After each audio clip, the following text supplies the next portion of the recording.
Late payments can destroy your credit faster than most people realize. A collection can hurt you. A charge-off can hurt you.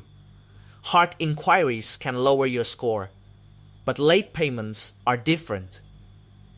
Because late payments hit the part of your credit score that lenders care about the most. Your payment history. And your payment history tells lenders one simple thing. Can this person be trusted to pay on time? Or is this person a risky borrower? That is why one 30-day late payment can make lenders nervous. A 60-day late can make the damage worse.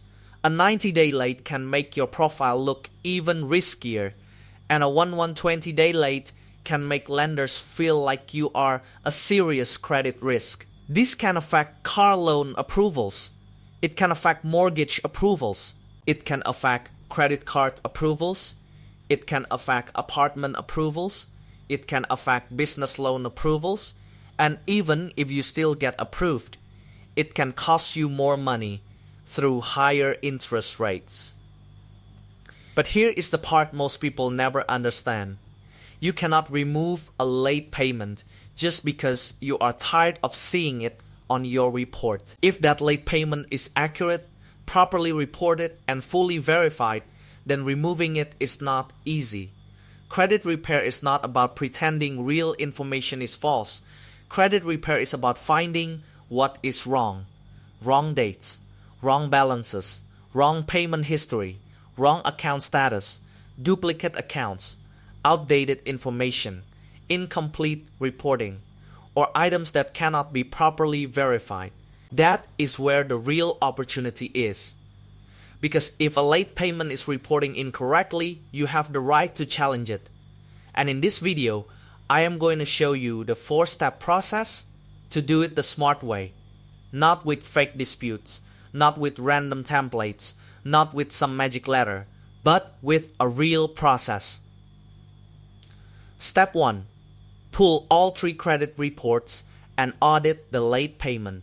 Do not only check Credit Karma. Do not only check one credit app. Do not rely on a screenshot. You need to pull your full reports from all 3 major bureaus. Experian, Equifax, TransUnion. The reason this matters is simple. A late payment might show on Experian but not on TransUnion. It might show as 30 days late on one bureau, but 60 days late on another. One bureau might show the wrong month. Another bureau might show the wrong balance. Another bureau might show the wrong account status. And sometimes the payment history is completely different across all 3 bureaus. That is where your dispute angle starts. You are not just looking for the late payment. You are looking for reporting mistakes. Start with the account number. Is the account number correct? Then check the creditor name. Is the creditor reporting the same way on all 3 bureaus? Then check the late payment month. Is the month accurate? Then check if the payment was actually 30 days late. Because a payment that is 5 days late is not the same as a 30-day late payment on a credit report. Check the balance. Check the past due amount. Check the date of last payment. Check the date of first delinquency. Check the account status. Check if the account is open or closed. Check if the same account is reporting twice. Check if old information is still reporting past the allowed time. Most people skip this part. They just send a basic dispute letter and write, "Please remove this late payment." That is weak. That gives the bureau almost nothing to investigate. A strong dispute is specific. You have to point directly at the problem. For example, you do not just say, "This late payment is wrong." You say, "This account is reporting a 30-day late payment for March 2024, but my records show the payment was made before the account reached 30 days past due." Then you ask them to verify the exact details. Verify the due date. Verify the payment received date. Verify the payment history code. Verify the account status. Verify the past due amount. Now you are not begging for a deletion. You are asking them to prove the accuracy of the reporting. That is a completely different approach. Step 2. Figure out what type of late payment you are dealing with. This is where people get confused. There are two types of late payments. The first type is an inaccurate late payment. This means something about the reporting is wrong. Maybe you paid on time. Maybe your payment was only a few days late, but the report says 30 days late. Maybe the wrong month is reporting. Maybe the wrong account is reporting. Maybe the account belongs to someone else. Maybe the balance is wrong. Maybe the past due amount is wrong. Maybe the account is duplicated. Maybe the payment history does not match across the bureaus. Maybe the creditor cannot verify the information.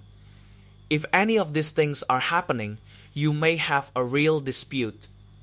Not because you want the late payment gone, but because the reporting may be inaccurate, incomplete, outdated, duplicated, or unverifiable.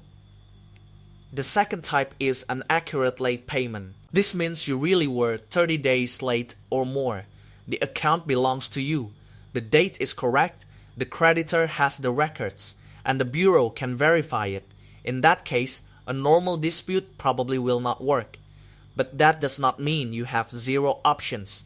That is where a Goodwill letter comes in. A Goodwill letter is not a dispute. It is not you saying the late payment is wrong. It is a professional request to the creditor. You are basically saying, I made a mistake. This was not my normal payment behavior. My account is now current. I have taken steps to make sure it does not happen again. Can you please remove this late payment as a one-time courtesy? Goodwill letters work best when the late payment was a one-time situation. Maybe you had a medical emergency. Maybe you lost your job. Maybe your autopay failed. Maybe your bank account changed. Maybe there was a family emergency. Maybe you were going through temporary hardship. Or maybe you are normally on time but one payment slipped. The key is how you write it. Do not beg. Do not sound desperate. Do not attack the creditor. Do not blame everyone else. Take responsibility. Explain what happened. Show that the account is current. Show that you fixed the issue. Then ask for a one-time courtesy adjustment. This method is not guaranteed, but for accurate one-time late payments, it is often a better option than sending fake disputes. Step 3. Send a specific payment history verification dispute. This is the most important part of the process. Most people hear the word 609 dispute letter and think it is some secret legal hack. It is not. A generic 609 letter is weak if you do not explain the real issue. If your letter only says, please verify this account, that is not enough. A stronger approach is a payment history verification dispute. This means you are not just disputing the whole account. You are disputing the exact late payment, the exact month, the exact date, the exact status, the exact payment code, the exact reporting field that appears inaccurate.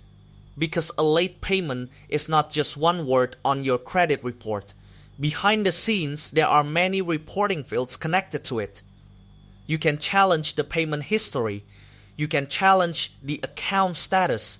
You can challenge the payment rating. You can challenge the date of last payment.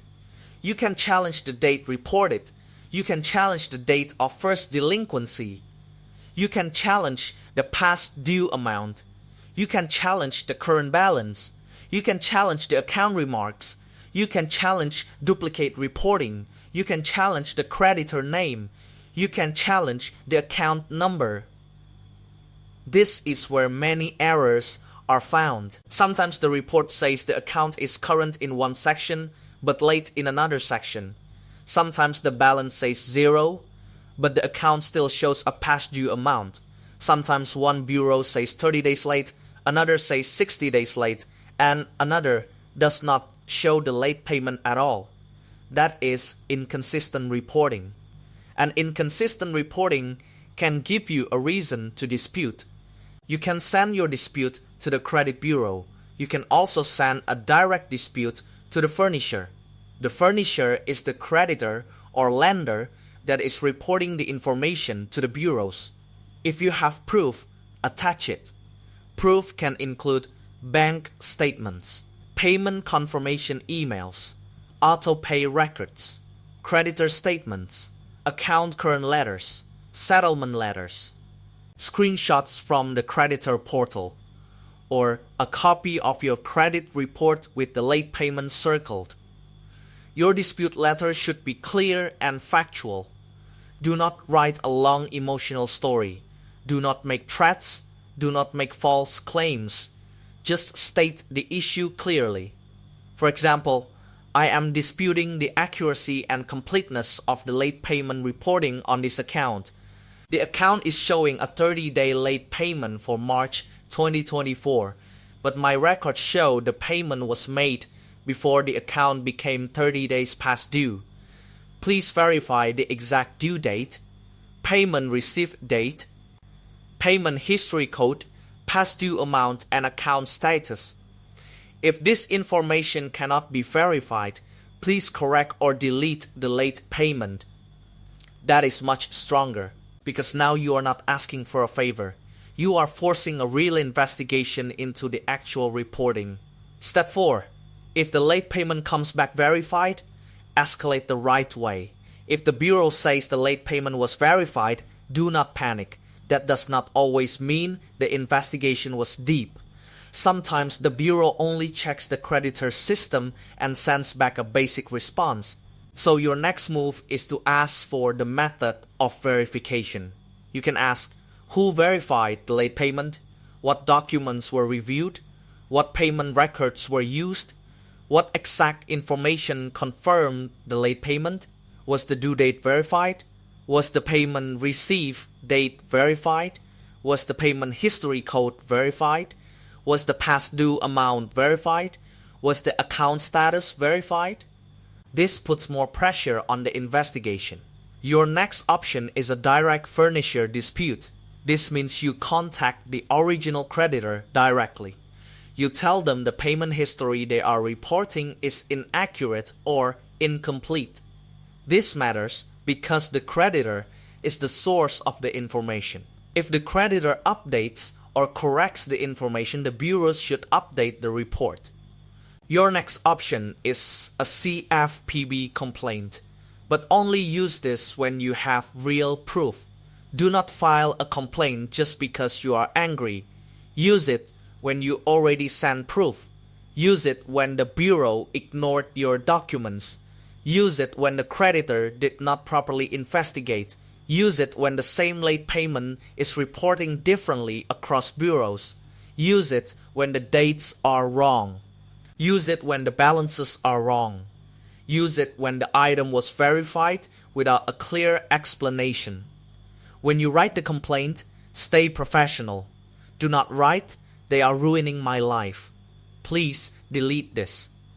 Write facts. Say the report shows a 30-day late payment. Say your bank statement shows the payment was made before it reached 30 days late. Say you disputed it. Say the item was verified without addressing your proof. Then ask for a reasonable investigation and correction or deletion of the inaccurate late payment. That sounds much stronger. Now, if the late payment is accurate, your best move is still Goodwill. And one Goodwill letter may not be enough. You can use the Goodwill saturation method. That means you send a respectful Goodwill request to different departments inside the same company. Customer service, credit reporting department, executive office, office of the president, the mailing address listed on your credit report. But do not spam them. Do it professionally. Keep the letter short. Keep it respectful. Keep it honest. Say you value the relationship. Say the late payment was not your normal behavior. Say the account is now current. Say you have taken steps to avoid this in the future. then ask if they can remove the late payment as a one-time courtesy. Again, this is not guaranteed, but for one-time late payments, Goodwill is usually a better path than pretending an accurate late payment is false. Now let's talk about pay for delete. Pay for delete usually works better with collection accounts. It usually does not work well with original creditor late payments. If a collection agency is involved, you may be able to negotiate deletion in exchange for payment. But always get the agreement in writing before you pay. And remember this, deleting a collection account does not always delete the original creditor's late payment. Those can be two separate negative items. The original account may still show late payments. The collection account may report separately. So do not confuse the two. Now here is the full 4-step process. Step 1. Pull all 3 credit reports and audit the late payment. Step 2. Find out if the late payment is inaccurate or accurate. Step 3. If it is inaccurate, send a specific payment history verification dispute. Step 4. If it comes back verified, escalate the right way. Ask for the method of verification. Send a direct furniture dispute. File a CFPB complaint if you have proof. Or use Goodwill letters if the late payment is accurate. That is the real process, not fake disputes, not magic letters, not random templates. The real process is simple. Find the error, document the error, dispute the exact reporting, force verification, escalate if needed, and if the late payment is accurate, use Goodwill instead of pretending it is wrong. Because late payments can seriously damage your credit. But if they are inaccurate, incomplete, outdated, duplicated, or unverifiable, you have the right to challenge them. And that is how you remove late payments from your credit report the smart way.